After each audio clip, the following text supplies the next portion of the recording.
여러분 혹시 활자 아이돌 들어보셨나요? 오늘은 현대판타지 연애괴물 중 아이돌 소설 12개 리뷰해보겠습니다. 5가지로 나눠서 소개하고 마지막에 키워드별로 분류해볼게요. 핵심부터 보고 싶으실 테니 바로 인생작부터 소개하겠습니다. 아이돌 덕질하시는 분들께 현실적이고 고증이 잘 됐다는 평을 받고 있는 데뷔 못하면 죽는 병 걸림을 가장 먼저 추천드립니다. 낯선 몸에 빙의에 눈뜬 주인공, 데뷔가 아니면 죽음이라는 상태 이상 문구가 뜹니다. 데이터팔이었던 기억을 살려 홍대 보이는 노래방에서 캐스팅된 후 소위 프로듀스 시리즈에 참가하여 그룹 테스타 데뷔를 위해 열심히 짱구를 굴립니다. 물론 데뷔 후에도 미션을 주는 상태 이상 문구가 계속 떠서 시스템의 이 비밀을 파헤치기 위한 주인공의 연예계 생활이 소설의 줄거리입니다. 제가 생각하는 이 소설의 장점 4가지 중 첫 번째는 현실 팬을 만족시키는 카타르시스입니다. 주인공 문대가 데이터팔이 출신이어서 그런지 팬이나 연예계 승리를 기가 막히게 파악하고 있습니다. 논란이 있을 만한 선택은 피하고 팬들이 원하는 이상적인 연예인의 모습을 보여줘서 현실에서 연예인 팬인 독자들의 마음에 카타르시스를 선사한다고 생각합니다. 두 번째, 현실적인 커뮤니티 반응입니다. 사실 저는 소설 덕후라 사람 덕질은 깊게 안 해봤지만 댓글창을 보면 소설 속 커뮤니티 반응, 여론몰이, PD의 악마의 편집과 밀어주기가 매우 현실적이라 PTSD가 온다고 하더라고요. 정병과 분탕, 진흙탕 싸움이 정말 리얼한 소설입니다. 셋째, 컨셉 장인입니다. 주인공 문대가 팬 심리를 정말 기가 막히게 알아서 팬들이 환장하는 컨셉을 쏙쏙 뽑아옵니다. 프로듀스 팀 미션부터 데뷔 앨범 컨셉 프로듀싱까지 정말 보다 보면 같은 컨셉 현실 아이돌을 보고 싶어지는 그룹입니다. 네 번째, 인간적인 갈등과 성장입니다. 너무 비현실적이게 완벽한 소설 속 등장인물이 아니라 각자의 사정과 힘겨움이 있고 이걸 극복하는 장면이 자주 나옵니다. 그리고 데뷔 초반은 우리 꽁냥꽁냥 행복한 데뷔 이런 분위기가 아니라 멤버들 간의 갈등이 있고 팬 분열도 생길 뻔하고 이런 부분이 너무 현실적이라 좋았습니다. 또 계속해서 사건 사고가 터지는데 다른 연예괴물과 달리 사건들이 매우 디테일해서 작가님이 아이돌판을 잘 아는 느낌이라 좋았습니다. 주인공 성격이 무덤덤한데 감겨오는 멤버들 보는 맛도 개인적으로 좋았습니다. 아직 완결은 안 났지만 작가님이 세계관 떡밥을 잊지 않고 잘 회수해서 완성도까지 챙긴 작품입니다. 제 두 번째 인생작은 이번 생은 우주 대스타입니다. 앞에 데모쭉이 마라맛으로 자극적이게 재밌었다면 이 소설은 유쾌하고 힐링되는 아이돌물입니다. 이번 생은 우주 대스타를 읽어야 될 이유 4가지에 대해 말해보겠습니다. 첫 번째, 잔잔한 힐링물입니다. 연예계의 음습하고 더러운 뒷모습이 나오는 다수의 연예계물과 달리 등장인물들이 다들 순둥순둥하고 기싸움이 없습니다. 경쟁 아이돌들도 입이 거칠 뿐이지 쓰레기들이 아닙니다. 사실 이게 비현실적이긴 해서 장점이자 단점이 될 수 있고 이게 호불호를 가르는 취향 차이라고 생각합니다. 두 번째, 먼치킨 활약상입니다. 주인공이 사기캐라서 작곡, 프로듀싱, 만능돌이고 나머지 멤버들도 각자의 강점이 확실합니다. 특히 컨셉 장인이라 실제로도 너무 보고 싶고 유블랙이 승승장구하는 모습을 보며 덕질하는 맛이 있습니다. 최신화에서는 슬슬 해외 반응도 뜨거워져 활자 국뽕도 느끼실 수 있습니다. 사이다 술술물을 좋아하신다면 이 작품 추천드립니다. 세 번째, 개그케입니다. 소설 내에서 뉴블랙이라는 그룹이 B2B처럼 웃긴 걸로 유명한 아이돌입니다. 그래서 소설 속 뉴블랙의 예능감 넘치는 모습을 볼 수 있습니다. 다만 소설 속 팬들과 시청자들은 웃겨 죽지만 우리 현실 인간 독자들은 이 묘사된 소설 속 상황을 읽는 것이기 때문에 피식피식하면서 계속 웃는 정도입니다. 장편인데도 소재가 고갈되지 않고 정말 다양하고 재밌는 에피가 많이 나옵니다. 웃긴 아이돌이라는 인터넷 반응을 보는 재미도 있습니다. 반면 취향에 따라 너무 주인공을 미화한다는 점에 오글거림을 느끼실 수도 있습니다. 넷째, 미친 분량입니다. 이 소설은 카카오 페이지에서도 분량이 많은 축에 속합니다. 결제한 100원이 전혀 아깝지 않은 소설이고 매일매일 일상의 스트레스를 짜잘하게 해소하기 좋은 소설이었습니다. 이 소설을 읽고 재밌으셨다면 배우물이지만 0살부터 슈퍼스타도 잘 맞으실 거예요. 다음, 존잼작부터는 좀 더 짧고 간략하게 소개하겠습니다.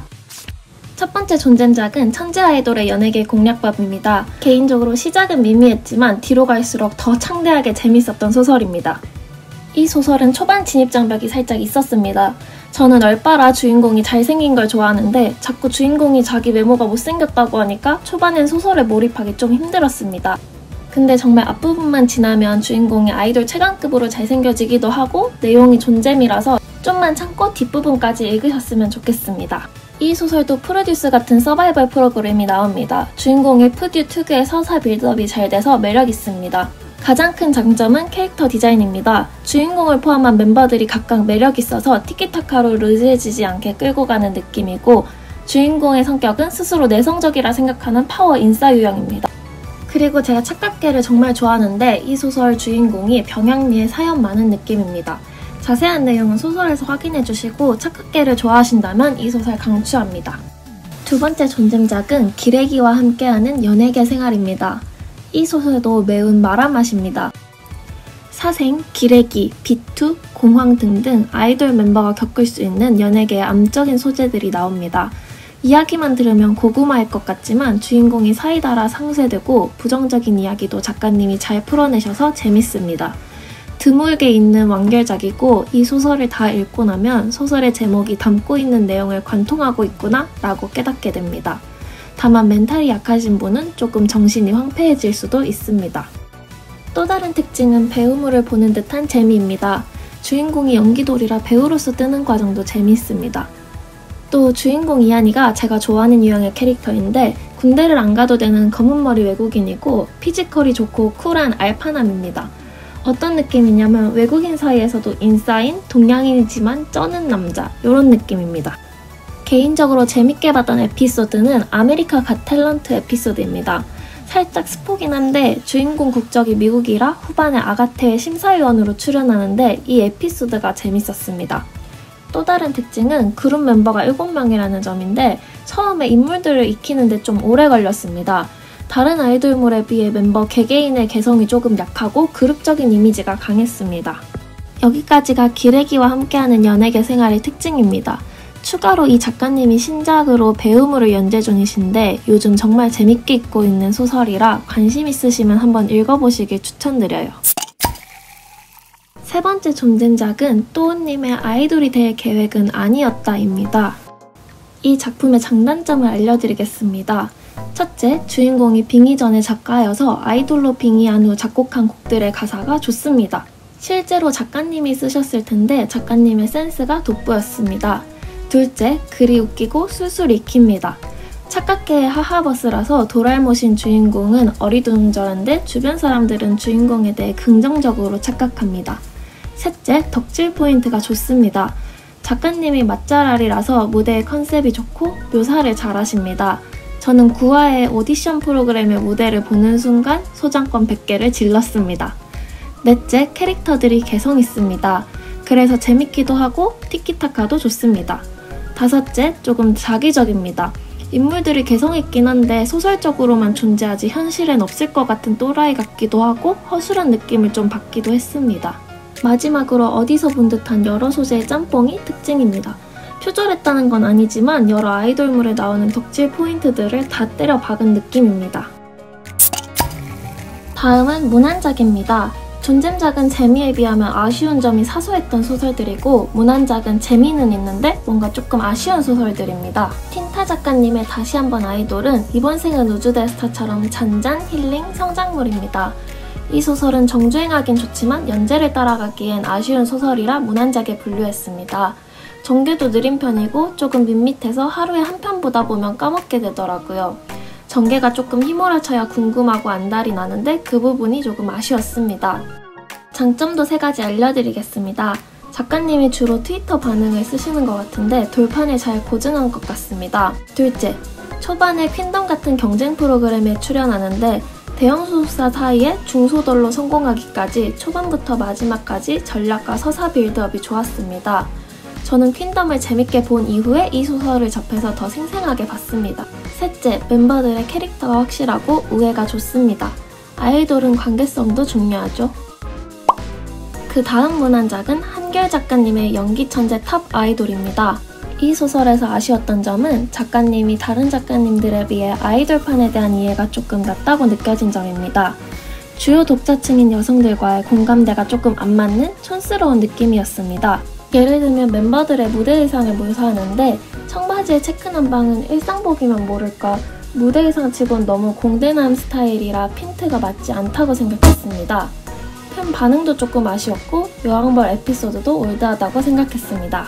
반면 장점은 주인공이 연기돌이라 아이돌과 배움을 둘 다 즐길 수 있다는 점입니다.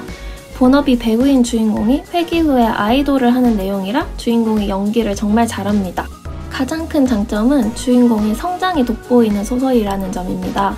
주인공은 원치 않게 아이돌을 하기 때문에 노베이스로 아이돌 오디션을 보고 그룹에 들어가서 가수로서 능력을 갈고 닦는데 주인공이 정말 독하게 연습을 해서 보기 좋았습니다. 이 소설도 팀 경연 프로그램이 나오지만 다시 한번 아이돌과는 다르게 자극적이었습니다. 그룹끼리 친해지는 동글동글한 분위기가 아니라 갈등 상황이 자주 발생합니다. 문제를 해결하는 주인공이 똑부러지고 독한 성격이라서 좋았습니다. 아이돌물의 중요한 멤버 합도 좋았던 소설입니다. 다음 소설은 어썸 작가님의 K-POP 스타는 한 살부터입니다. 이 소설은 다른 아이돌물과 다르게 한 살부터 주인공이 탄탄한 연예계 커리큘럼을 탑니다. 이 점이 차별화된 요소로서 재밌게 작용한 것 같습니다. 아쉬운 점은 인간미가 떨어진다는 점입니다. 어떤 느낌이냐면 주인공이 나는 앞으로 인생을 이렇게 해야지 하고 계획한 대로 스테이지 클리어하는 느낌입니다. 성장하고 승승장구하는 소설임에도 성장하는 느낌이 별로 들지 않습니다. 또 주인공을 비롯한 인물들에게 입체적인 느낌을 받지 못해서 아쉬웠습니다. 이 외에는 단점이 없는 소설이었습니다. 다음 문안작은 문진 작가님의 망나니 PD 아이돌로 살아남기입니다. 이 소설이야말로 재미는 있는데 너무 자기적이어서 문안작으로 분류했습니다. 악마의 편집을 일삼는 양심 없는 PD가 주인공인데 정말 수단과 방법을 가리지 않는 인성 쓰레기로 시작합니다. 근데 주인공에게 협박당한 작곡가나 아이돌이 주인공에게 스며들고 잘해주는 점이 스톡홀름 증후군처럼 너무 이상한 전개라고 생각했습니다. 그래도 자극적이게 재밌는 소설이라는 점이 특징입니다. 주인공이 노빠꾸에 기가 세고 독종인 점이 웃기면서도 쾌감이 느껴집니다. 팀원들에게 정주면서 말랑말랑해진 점이나 남 괴롭힐 때 즐거워하는 모습도 귀여워 보이는 저도 참 답이 없는 것 같습니다. 호불호가 갈릴 것 같지만 잘 맞으신다면 재밌는 소설일 것 같습니다. 심심작은 제가 지루함을 느낀 소설들입니다. 데이트링님의 죽었다 깨어나도 아이돌은 착한데 재미없는데 가끔 웃긴 친구 같은 소설이었습니다. 주인공의 성격도 마찬가지고요. 연재부는 다 봤지만 소수의 유잼 파트를 위해 영혼 없이 무잼 파트를 넘기면서 읽었습니다. 제 생각에 노잼 부분의 원인은 첫 번째, 진지한 주인공의 성격인 것 같아요. 또 드라마든 뭐든 재미없는데 늘어지는 파트가 중간중간 있었습니다. 하지만 인물끼리 가족 같은 따뜻한 분위기가 좋고 회기 전 회한에 차있던 주인공의 성장소설 느낌이 나는 점이 좋습니다. 다음, 무기 작가님의 남매는 비즈니스로 일한다는 독특한 소재의 매력을 느껴 읽게 되었습니다. 남녀가 혼성 아이돌로 데뷔하는 내용이고 퍼포먼스가 되는 악뮤 느낌입니다. 남매 싸움이 재밌는 요소이고 둘의 케미가 좋습니다. 매일 개싸움을 하지만 서로를 끔찍하게 아끼는 모습이 나옵니다. 동생이 작곡, 오빠가 작사를 하고 여자임에도 동생은 저음이 매력이고 남자인 주인공은 여자 원키가 가능한 매력적인 보컬이라 좋았습니다. 다만 제가 런칭한 지 얼마 되지 않은 시점에 봐서 초반부밖에 보지 못했는데 오디션 프로그램과 같은 자극적인 요소로 쫀득하게 이목을 끄는 다른 소설들의 임팩트가 강해서 별 사건 사고 없이 데뷔하기까지 일상물 느낌이 나는 이 소설은 언젠가부터 까먹고 손이 잘 가지 않았습니다. 마지막으로 막장 느낌이 나는 소설에는 치트 쓰는 아이돌이 있습니다. 다른 아이돌물은 자극적이어도 좀 세련된 느낌인데 이 소설은 막장 드라마 같은 심파 느낌이었습니다. 1차원적인 자극과 악역도 눈에 보이고 개연성도 아쉬웠습니다. 또 아이돌물에서 멤버 합도 중요한데 주인공에게 회기 전 리더형이 증오스러운 존재였고 나머지 멤버들은 지금 기억이 나지 않는 걸 보면 임팩트가 없었던 것 같습니다. 그리고 리더형을 증오하는 엄청난 이유가 있을 줄 알았는데 좀 가벼운 이유라 김이 빠졌습니다. 하지만 회귀와 초능력을 이용해 승승장구하는 사이다 술술물이고 주인공이 워커홀릭의 이상적인 아이돌이라 사이다 좋아하시는 분들은 한번 읽어봐도 괜찮을 것 같습니다. 이제 정말 마지막으로 키워드에 따라 소설들을 분류했으니 원하는 소재별로 찾아 읽으시면 될 것 같습니다. 첫 번째, 프로듀스 같은 서바이벌물 목록입니다. 킨덤, 킹덤 같은 그룹 경연입니다. 잔잔, 힐링, 성장, 유쾌 키워드입니다. 마라맛 소설입니다. 힐링 개그물과 마라맛 사이 애매한 작품들입니다. 주인공이 작곡 프로듀싱 능력이 있는 소설입니다. 마지막은 주인공이 배우 활동도 하는 연기돌 소설입니다. 이상으로 길고 긴 12가지 소설의 소개가 끝났습니다. 주관적인 의견이니 참고만 해주시고요. 도움이 되셨다면 좋아요 부탁드립니다.